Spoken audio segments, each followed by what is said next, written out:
Donald Trump imposera-t-il la paix à Volodymyr Zelensky? Quelques jours après la présentation de son plan, les épouvantails de la coalition des volontaires se réunissaient ce mardi.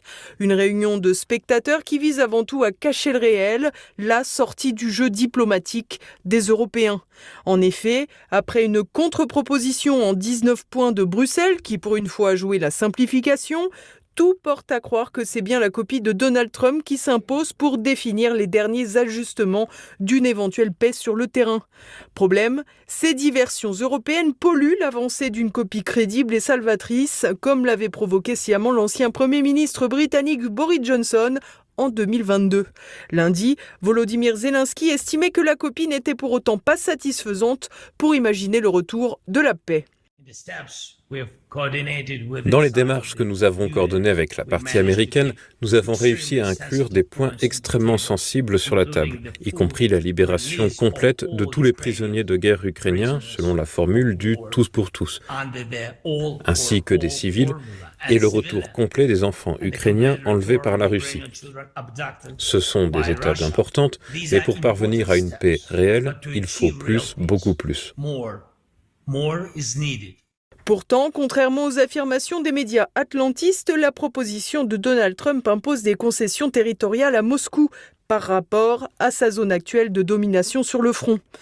À l'inverse, le président américain a bien saisi quels étaient les points non négociables avec la Russie, à commencer par l'entrée de l'Ukraine dans l'OTAN que les Européens veulent réintégrer, comme pour saboter le plan de paix. Une approche qui, rappelons-le, fait les affaires de la Russie, dans la mesure où chaque jour supplémentaire de combat permet à Moscou de gagner davantage de territoire. Il n'en reste pas moins que le pouvoir ukrainien aurait toutes les raisons de préférer une prolongation de la guerre. D'abord, tout comme la fameuse coalition des volontaires qui porte mal son nom, l'appareil d'État de Kiev n'est pas au front et ne meurt pas. Ensuite, la validité du pouvoir de Volodymyr Zelensky est très précaire depuis l'échéance de son mandat en mai 2024. Par ailleurs, ce dernier est entouré de nombreux extrémistes qui refusent toute éventualité de sortie de crise autre que l'anéantissement de la Russie, qui n'arrivera pas. Ainsi, il est fort à craindre que ces éléments puissent se transformer en milices incontrôlables en cas de négociation de paix. Ces derniers pourraient alors non seulement s'adonner à des manœuvres d'épuration, mais aussi mettre en danger jusqu'à la vie du président ukrainien. Un scénario qui doit aussi peser contre la paix dans l'esprit de l'ancien comique.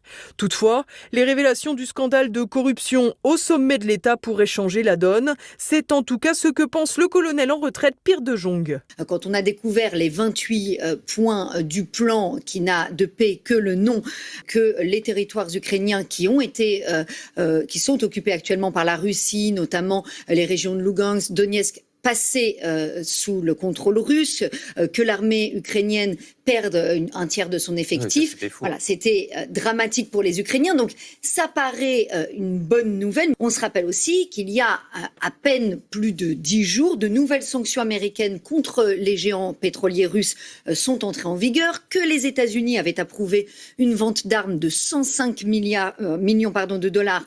Selon cette hypothèse, Donald Trump serait donc capable de faire accepter son plan à Volodymyr Zelensky, une hypothèse qui ne fera pas non plus la part belle aux ambitions européennes.